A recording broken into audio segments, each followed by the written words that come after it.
Bien, ya lo adelantábamos antes de la pausa. Voces del Poder comienza a esta hora con nuestros panelistas invitados para esta mañana. Nos acompaña Marco Moreno, director Centro de Democracia y Opinión Pública de la Universidad Central. ¿Cómo están? ¿Cómo estás, Sebastián? Buenos días, muchas gracias. Gracias por estar con nosotros. Y también está aquí Cristian Monkeberg, ex ministro y ex convencional. ¿Cómo está, Cristian? Bienvenido. Muy bien, encantado de estar acá nuevamente. Gracias, parte de la casa, los dos aquí en Voces del Poder. Muchas gracias por estar con nosotros. Bueno, vamos a comenzar con lo que ha ocurrido en la materia presidencial. Bien interesante ayer el encuentro que organizó con APIME, la Confederación del Comercio Detallista, a propósito de materias de economía, con el encuentro de los 6 candidatos o precandidatos presidenciales. Estuvo Johannes Kaiser, José Antonio Kast, Evelyn Matei, Carolina Toá, Jimena Rincón y Alberto Undurraga. No estaban todos los precandidatos. Se imaginan, no hubieran invitado a los 200 que están buscando firmas, no, ya está difícil, pero los 6 por lo menos que están confirmados. Y hubo una serie de emplazamientos cruzados y también de propuestas, ¿no? Empezamos ya con los planteamientos en materias bien específicas respecto a temas de seguridad y economía. Primero, Marco, ¿cómo ves los emplazamientos que hubo, sobre todo en el sector opositor, donde están en las definiciones pendientes todavía? Sí, bueno, comenzamos a conocer los primeros elementos de lo que pueden ser los relatos, los discursos de campaña, ¿no? de los candidatos. Hasta ahora hemos visto que solamente se habían pronunciado sobre el tema de seguridad, porque es la principal preocupación también que tienen los chilenos y las chilenas. Sí. Evidentemente hay una toma de posición respecto a ese tema porque es lo que preocupa a la gente, ¿no? Pero sabíamos que en otros temas, como en los temas relacionados con la economía, con la educación, con el desenvolvimiento de la economía, habían sido más ambiguos, más amplios en su planteamiento, y creo que el espacio de ayer permite ir conociendo un poco esas posiciones. En algunos hay más maduración, ¿no es cierto? Hay ideas mucho más claras respecto de lo que se... Yo creo que Carolina Toá en este sentido tiene más... viene saliendo de un gobierno, tiene una experiencia mucho mayor en ese sentido, y en otros, evidentemente, todavía seguimos viendo, y Evelyn Matei también, por cierto, por las mismas razones que Carolina Toá, pero en otros como Johannes Kaiser, ¿no? Vemos una cosa que ya habíamos comenzado a observar durante la semana, ¿no? Esta dificultad que tiene él para referirse a otros temas distintos a los que sea en el tema de seguridad, donde vamos a decir, la densidad de sus planteamientos es menor, y donde muchas veces por este intento de ser un candidato disruptivo a veces se equivoca, como pasó con el tema de las vacunas, ¿no es cierto? Como el fin de semana en una entrevista, como ha pasado también respecto del tema de disminuir la PGU, ¿no? Que también lo señaló, o qué hacer, ¿no es cierto?, con los adultos mayores. Entonces, ahí es donde comienzan a observarse cuestiones que, si bien es cierto, puede ser muy prematuro, pero la gente comienza a mirar con detención, especialmente porque son temas que le hacen sentido a las personas. Claro, no estamos hablando de cuestiones que son demasiado abstractas, sino que le hacen mucho sentido a las personas. ¿Cristian? Yo creo que, y siguiendo con la línea de Marco, yo creo que es muy positivo que se empiecen a producir estos debates.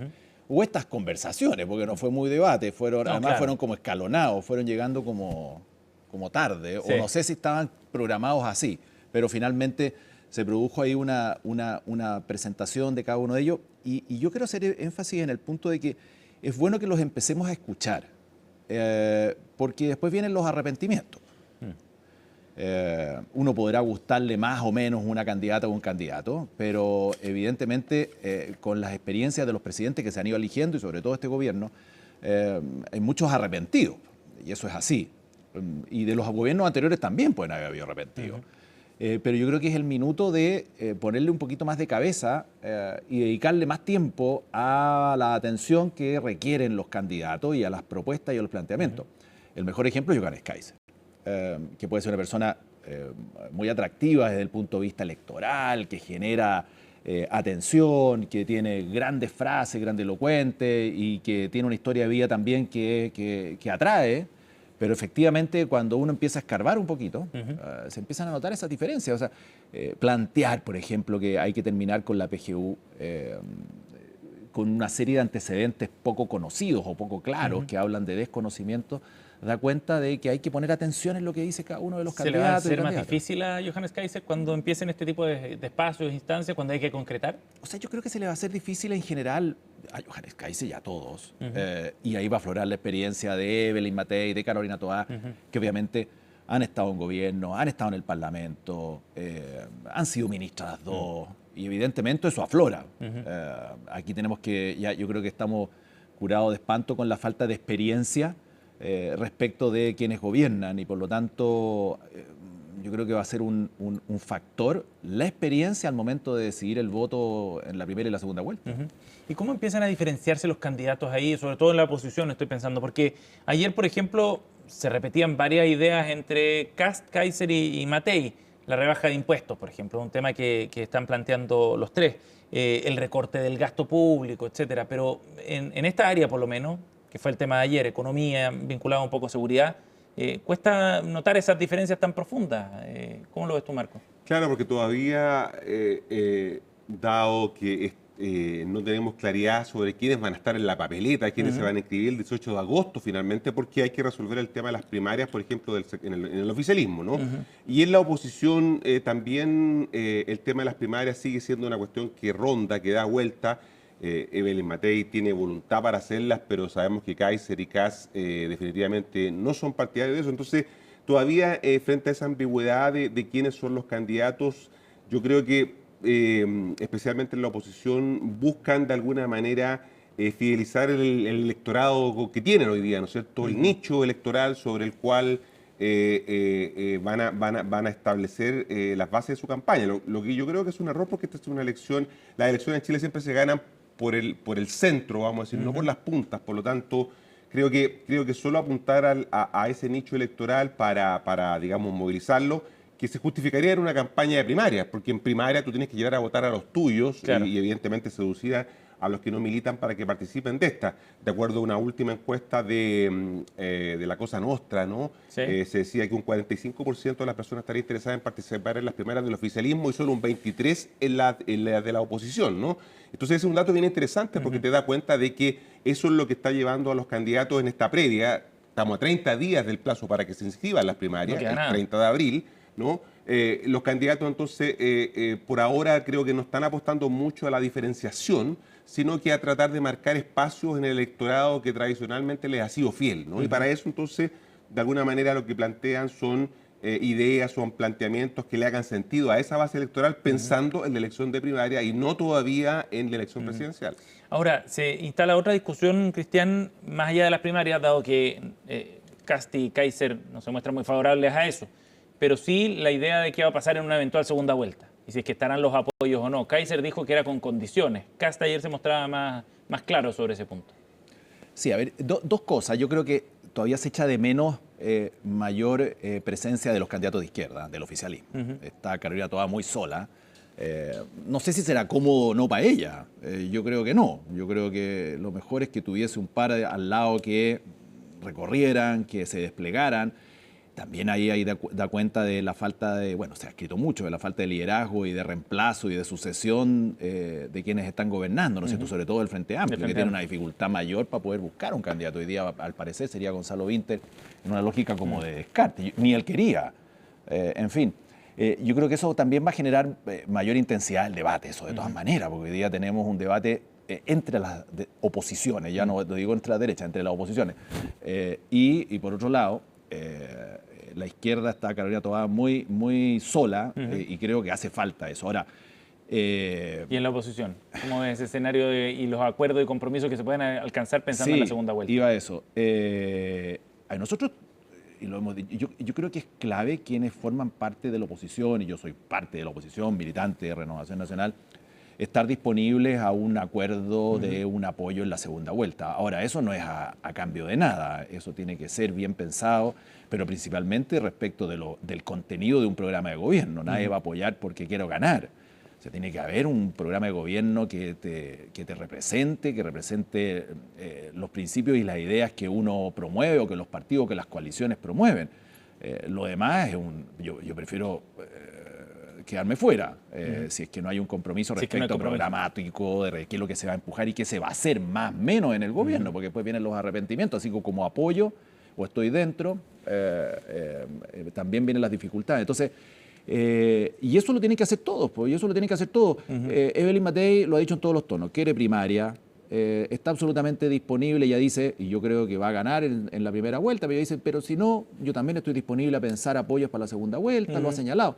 Y por lo tanto, yo creo que las dificultades van a estar más en lo que es Kaiser y José Antonio, que algo lo ha planteado también. Ahora, lo interesante de esto, yo diría, es que nosotros pensamos las elecciones desde un punto de vista racional, ¿no? Nos gustaría que la gente tomara sus decisiones en función de esta variable, de conocer las propuestas, de revisar los programas, que sería el óptimo, ¿no? Pero cada vez más sabemos que las elecciones tienen menos de racionalidad y más del componente emocional. O sea, se dice que las elecciones son plebiscitos emocionales. Al final del día la gente vota por emociones, pero con el voto obligatorio que se introduce ahora, ¿no? que es un elector que no sabemos muy bien cómo se está comportando, porque son pocas las elecciones que tenemos que se han hecho con voto obligatorio. De hecho, la de noviembre, de parlamentaria y presidencial, nos va a permitir tener un ciclo de votantes con voto obligatorio, ya después de varias elecciones, porque tenemos la de gobernadores y los plebiscitos, ¿no? Que nos van a poder dar una idea de cómo está pensando ese elector obligado,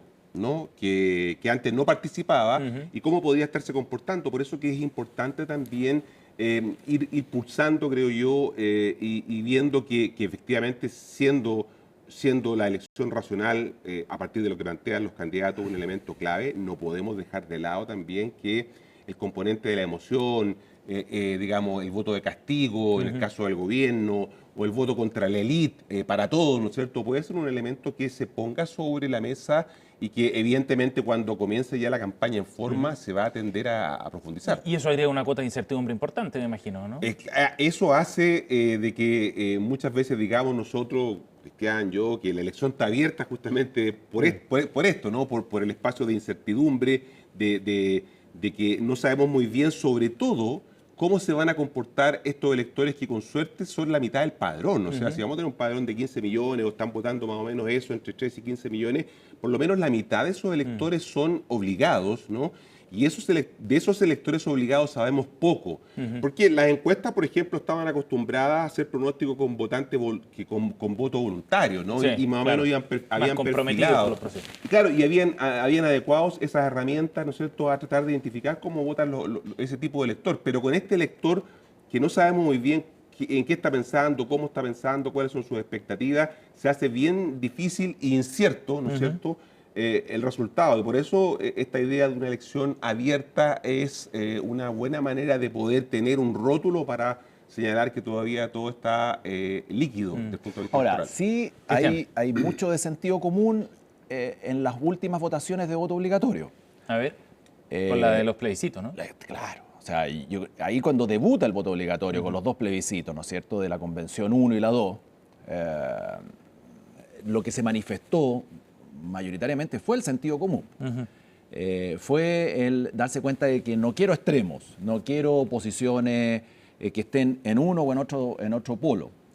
Y eso se manifestó bastante claro. Entonces, ahí hay señales, no digo que sea así exactamente, pero ahí hay señales de qué es lo que está esperando la ciudadanía. El voto obligatorio, las familias y las personas que votan obligatoriamente, que no están acostumbradas a votar y que no vibran por la política, porque el voto voluntario votaba la barra brava. Sí. Es así, de lado y lado.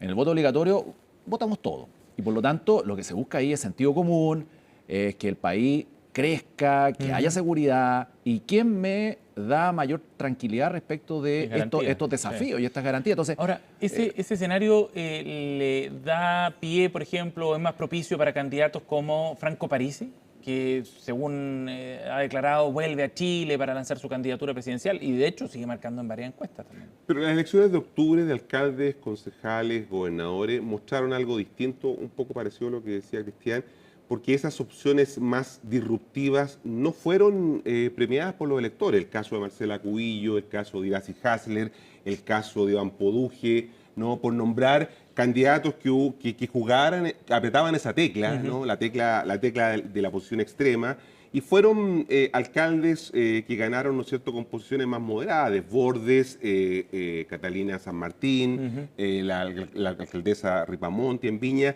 que de alguna manera dan muestra de que los ciudadanos no quieren tampoco esas posiciones extremas que no están disponibles para llegar a un entendimiento, porque la gente lo que quiere es que se pongan de acuerdo los políticos, ¿no? la gente tiene una percepción negativa de la política justamente porque los políticos están más preocupados de los problemas de la política y menos preocupados de los problemas de la gente, como comúnmente se dice. Entonces, de alguna manera, esas posiciones disruptivas, como la que encabeza hoy día Johannes Kaiser, ¿no? Hay que tener ojo en el sentido de que la foto que tenemos hoy día sí no es, porque el momento de dar una opinión en una encuesta, cuando te pregunta quién te gustaría, quién podría ser, es distinto al momento de votar, ¿no? Y esos dos momentos marcan una diferencia distinta porque el elector está enfrentado a una decisión muy importante el día de la elección.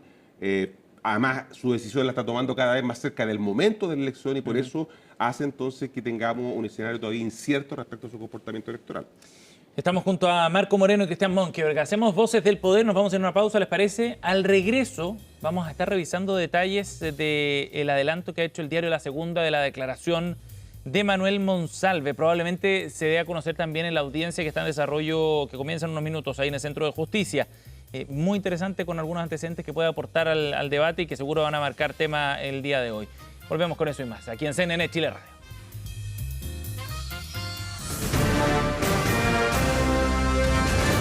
Hacemos una pausa y ya regresamos con CNN Chile Radio, AM.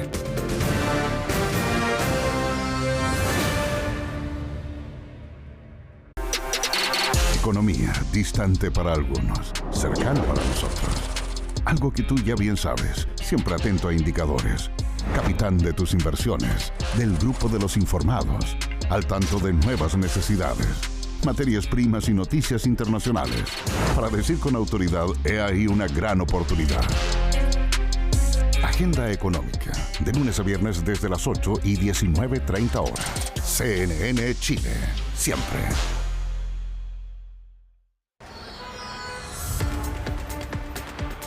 Las noticias de CNN Chile Radio se ven y se escuchan para acompañarte donde quiera que estés.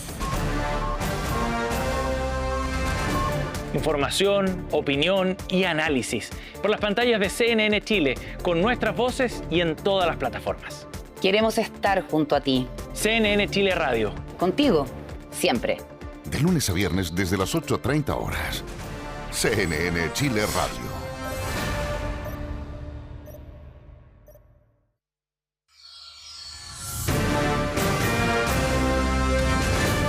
Estamos de regreso en CNN Chile Radio, AM.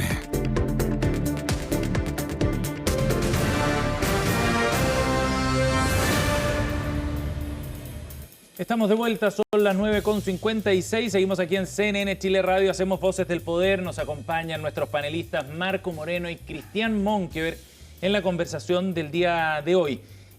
Durante esta jornada se va a revisar las medidas cautelares de Manuel Monsalve. Lleva 133 días en prisión y su defensa evidentemente quiere sacarlo de Capitán Llaver. Eso está en desarrollo ahí en el Centro de Justicia. Pero, como les contábamos antes de la pausa, hoy día el diario La Segunda trae un reportaje donde, y lo estamos viendo ahí en pantalla además por si quieren echar un vistazo, pero ahí está el titular: lo que conversó Monsalve con Boric al conocerse la denuncia por abusos. Y aquí se adelanta cuál fue la declaración que dio el ex subsecretario. Este es un punto muy importante. Esta es la versión de Manuel Monsalve. ¿Cuál es la versión que dio respecto a las horas previas a que se hiciera público esta denuncia en su contra? Y adelanta ahí el diario La Segunda algunos de esos pasajes. Es un reportaje algo más largo, pero quisiera que pudiéramos ir comentando, Cristian, Marco, algunos de los puntos importantes. Me parece que el más relevante tiene que ver con que fue el mandatario quien le dijo a Manuel Monsalve que viajara al sur a visitar a su familia. Pero además de eso, según lo que dice Monsalve, el presidente Boric le habría dicho que tenía que prevalecer la presunción de inocencia y que él mismo, Boric, le había dicho a Monsalve que viajara al sur, como decíamos, a visitar a su familia y que nunca le pidió la renuncia ese día. Parecen ser los tres antecedentes más interesantes que trae este adelanto del diario La Segunda y que seguramente vamos a escuchar hoy en la voz del abogado defensor. ¿Qué le parecen primero los antecedentes, ¿no? Y cómo reflota el caso también poniendo al presidente en el centro? No viene en el mejor momento, porque yo creo que era un tema que el gobierno quería tratar de evitar, que lo podría haber evitado desde el primer minuto si es que hubiese hecho las cosas de manera distinta, pero eso ya es un análisis que ya se ha hecho más que suficientemente. Sí. Entonces, Yo creo que Monsalve está intentando lograr su libertad, ¿no es cierto? Cambiar la cautelar y poder tener una prisión quizás en su casa, que arresto domiciliario. Y por lo tanto, tiendo a pensar, uno siempre puede poner en duda que está diciendo la verdad, porque si no, no me meto en este lío, más aún si estoy involucrando al presidente de la República. Y frente a ese diagnóstico es preocupante y grave, grave, porque está metido el presidente de la República en el detalle más mínimo, desde la planificación, digo yo, desde el día que se sabe en adelante. Viaje, no renuncie, yo le creo hasta el final. Cuando se trata de una denuncia de una funcionaria que trabajaba con él, ya todos lo sabemos, y todo lo que significa eso respecto del ejercicio del cargo y del poder que ejercía uno respecto del otro, el jefe respecto de la funcionaria. Claro, la subordinación. Exactamente. Entonces, grave, pues grave, preocupante. Y uno inmediatamente piensa, entregó al presidente. Eso es lo que se entiende aquí, ¿no? Total, lo entregó al presidente y los códigos de la política donde normalmente uno, la figura del presidente de la República, trata de resguardarla. Aquí el señor Monsalve, ex subsecretario, lo entregó en bandeja. Me imagino intentando cambiar su medida para poder salir en libertad. Claro. Pero lo entregó y de manera bastante abrupta. ¿Estás de acuerdo, Marco? Sí, yo creo que dos cuestiones agregaría. Uno, que las filtraciones vuelven a ser una herramienta, ¿no es cierto?, para pautear y generar, ¿no es cierto?, esta agenda setting, ¿no?, que vuelve a poner el tema que el gobierno había intentado cerrar. Por lo tanto, junto con el tema de las filtraciones, diría que vuelve el tema a abrirse desde el punto de vista de la gestión de la crisis, ¿no? Sabemos que la gestión de esta crisis fue mal llevada adelante, ¿no? Recordemos ese muy complicado punto de prensa que dio el presidente de cerca de 50 minutos, ¿no es cierto?, que generó todo un cuestionamiento a la manera en que se hace comunicación de gobierno. Un error garrafal. Y en donde muchas de las cosas que hoy día el subsecretario aclara en su declaración son contradictorias respecto a lo que dijo el presidente en ese punto de prensa, ¿no? Por lo tanto, ahí hay una contradicción. Yo coincido con Cristiana en el sentido que efectivamente aquí hay una estrategia judicial de Manuel Monsalve para poder cambiar las medidas cautelares, ¿no es cierto? Y por lo tanto forma parte de ese diseño. Ahora, claro, está de alguna manera poniendo en cuestionamiento ese diálogo que habría tenido con el presidente. El gobierno en su momento ha dicho que muchas de las cosas que seguramente hoy día vamos a conocer a partir de lo que haga la defensa de Manuel Monsalve, habrían sido distintas, y Monsalve está diciendo que no, sobre todo al principio, ¿no es cierto?, de la presunción de inocencia, ¿no? Ese punto es bien relevante, claro. La estrategia judicial se entiende, pero desde el punto de vista de los efectos políticos, ¿esto puede complicar al gobierno? Porque acá lo que plantea Monsalve, en el fondo, es, ok, el presidente me creyó en un inicio. Y esa es la versión de Monsalve. Acá hay que contrastarla con lo que diga el propio presidente o la versión de La Moneda, pero los actos, las decisiones que tomó el gobierno en ese momento, bueno, dan para pensar que efectivamente hubo algún beneficio de la duda para Monsalve, porque se demoró 48 horas en salir de su cargo, porque le permiten viajar al sur a ver a su familia. O sea, hubo decisiones que tomó el gobierno y el presidente en particular que de alguna manera dilataron su salida. Entonces, totalmente. O sea, yo creo que... Es verosímil lo que plantea Monsalve. Sí. A la luz de las decisiones de La Moneda. O sea, coincide. Yo veo que coincide y por lo tanto... porque uno dice, sí, la presunción de inocencia es un principio legal establecido en la ley. Es evidente. Pero políticamente es otro el manejo. Exactamente. Y más aún en este tipo de delito, como decía, donde hay un jefe y una funcionaria. Y se trata de un delito de abuso sexual, al menos. Entonces, yo ahí pongo en duda la presunción de inocencia de la persona que trabaja conmigo, porque la otra persona también trabaja con el presidente. Claro. Lo que pasa es que trabajaba en un cargo más desconocido.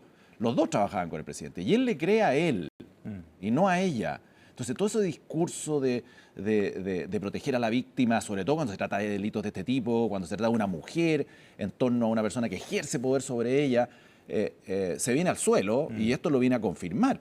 Y lo viene a confirmar no solamente eso, lo viene a confirmar el hecho de que va al sur, porque el presidente se lo señala, no había para qué ir, podría ser llamado por teléfono. Y 3, demora 48 horas. ¿Y cuándo sale del cargo Monsalve? Sale del cargo cuando el propio diario, La segunda sí.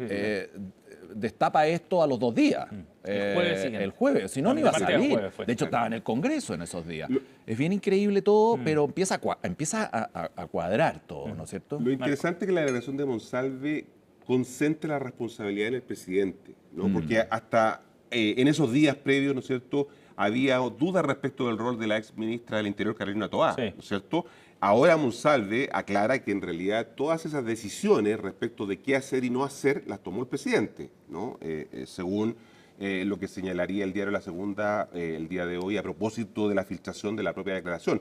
Y lo concentra en el presidente, despejando, como digo, la duda que en algún momento se instaló respecto del rol que habría tenido Carolina Toá. Ella siempre señaló que esta había sido una decisión que tomó el presidente, así lo declaró ella misma frente a los fiscales, y por lo tanto la disputa legal, vamos a decirlo de esta manera, que tiene consecuencias políticas, queda entre lo que dice el ex subsecretario Manuel Monsalve y lo que pueda haber señalado el presidente en la propia declaración que hizo también como de manera voluntaria frente a los testigos, a los fiscales. La versión de uno y otro. El presidente está de gira en la India en todo caso, ¿no? Probablemente habrá espacio ahí para plantearle el tema y preguntarle, y habrá respuesta, me imagino, también en La Moneda a propósito de esta filtración de la declaración que Manuel Monsalve y su defensa fundamentalmente hará también en la audiencia. Ya está comenzando, según nos decían, la audiencia ahí en el Centro de Justicia para la revisión de las medidas cautelares del ex subsecretario. Marco Moreno y Cristian Monquebregan han estado con nosotros aquí en Voces del Poder. Muchas gracias, Marco. Gracias, Cristian. Muchas gracias por la invitación. Nos vamos a la pausa, claro, 10:05, ya volvemos, seguimos con CNN Chile Radio.